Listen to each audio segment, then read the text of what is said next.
మన మన కుటుంబాల నుంచి వచ్చిన మన పిల్లలే వాలంటీర్లుగా ఈ రోజున జగనన్న ఏదైతే ఆశించాడో దాన్ని రుజువు వాళ్ళు కష్టపడి ఆయన పెట్టిన నమ్మకాన్ని వమ్ము చేయకుండా ఈ రోజున పనిచేస్తా ఉన్నారు. ఏ చిన్న పని కావాలన్నా కానీ మేము మున్సిపల్ ఆఫీస్లో లేకపోతే ఎంఆర్ఓ ఆఫీస్లో తిరగాల్సిన పరిస్థితి నుంచి ఈ రోజున ఏ పని కావాలన్నా వెంటనే చేతిలోకి ఫోన్ తీసుకుంటే మాకు పని అయిపోతా ఉంది.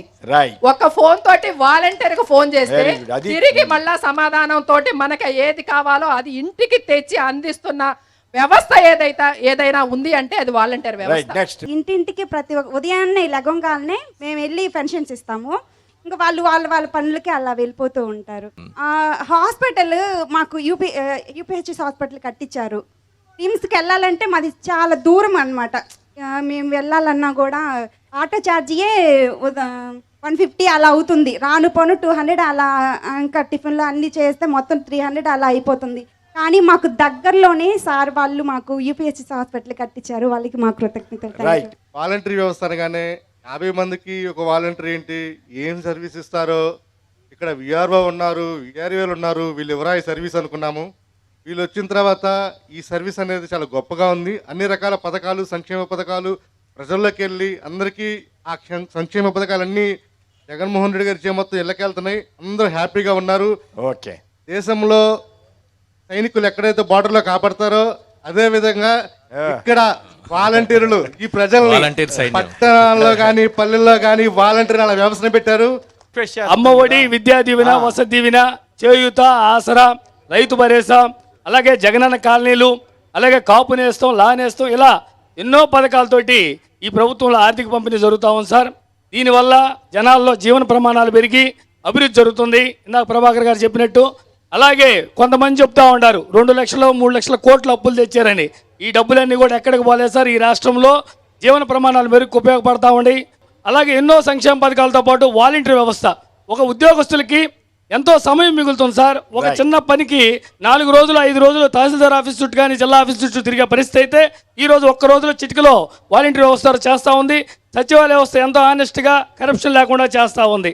ఈ వాలంటీర్ వ్యవస్థని, సచివాలయ వ్యవస్థని, జగనన్న పరిపాలనని ఎందుకు వ్యతిరేకిస్తున్నారంటే ఒకటే సార్, వీళ్ళందరూ కూడా మన కర్మ కొద్దీ non resident of Andhra sir. ఇక్కడ వాళ్ళు కాదు, ఇక్కడ ఓటర్లు కాదు వాళ్ళు. దయచేసి మీకు పూర్తి ఎక్స్టెన్స్గా మీకు నేను సాక్షివారికి విన్నపం చేస్తున్నాను సార్. మన ఎలక్షన్ కమిషన్ వారికి చెప్పండి, ఈ రాష్ట్రంలో పోటీ చేయాలన్నా, ఇక్కడ ఉండాలన్నా ఒక వాలంటీర్కి మ్యాపింగ్ ఈ క్లస్టర్లో, ఈ ఏపీలో క్లస్టర్లో ఉంటే వాళ్ళకి వాలంటీర్ విలువ తెలుస్తుంది సార్. అప్పటిదాకా వాళ్ళకి తెలియదు, వాళ్ళు బురద చల్లుతూనే ఉంటారు సార్. నెక్స్ట్ ఓన్లీ జగన్తో జనం, జనంతో జగన్. ఇంకా నాయకులు కాదు, కార్యకర్తలు కాదు, వీళ్ళెవరితో పనిలే. జనంతో జగన్, జగన్తో జనం. ఇది సచివాలయ వ్యవస్థ ఎందుకు ఇలా అయ్యిందనేది కూడా చెప్తాను సార్ మీకు. మనకి కరోనా ఫస్ట్ పాండమిక్ వచ్చింది, సెకండ్ పాండమిక్ భయంకరంగా వచ్చి చాలామంది చనిపోయారు. సచివాలయ వ్యవస్థ గురించి, వాలంటీర్స్ గురించి మీ ఉన్నోళ్ళందరికీ ఒక మాటతో చెప్తాను సార్.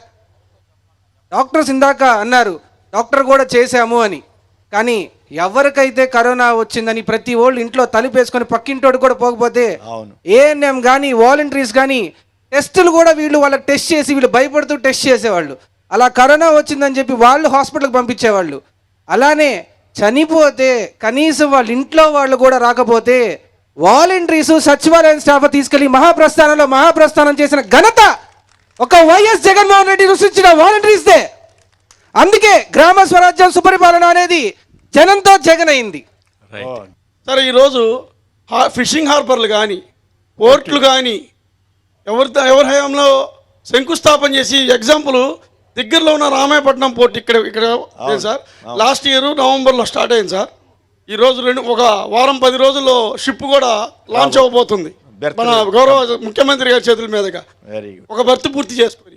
ఈ విధంగా ఈ పోర్ట్లు కంప్లీట్ అయితే ఎంతమందికి ప్రత్యక్షంగా పరోక్షంగా ఉద్యోగాలు, మన నిరుద్యోగులకి ఉద్యోగాలు వస్తాయా రావా?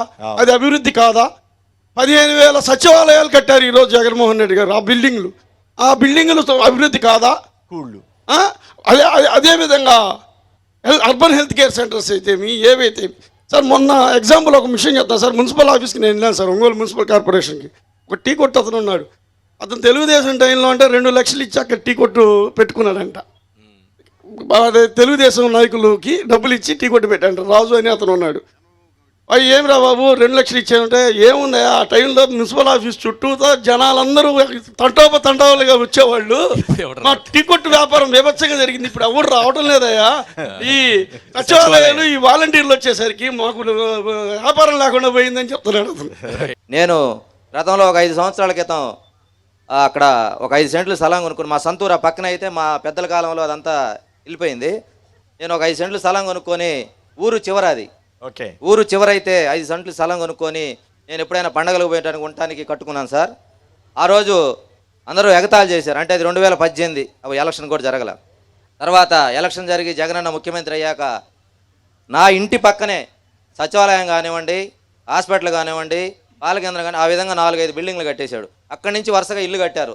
ఈరోజు ఆ సచివాలయంలో రైతు భరోసాగా కానివ్వండి, పింఛన్దారులు అప్లై చేసుకోవడానికి కానివ్వండి, రకరకాల పనుల మీద ఆ 4 పల్లెల్లో నుంచి వచ్చిపోయే జనాలకు రామందాడిగా నా ఇంటి పక్కన చాలా బ్రహ్మాండంగా ఉంది.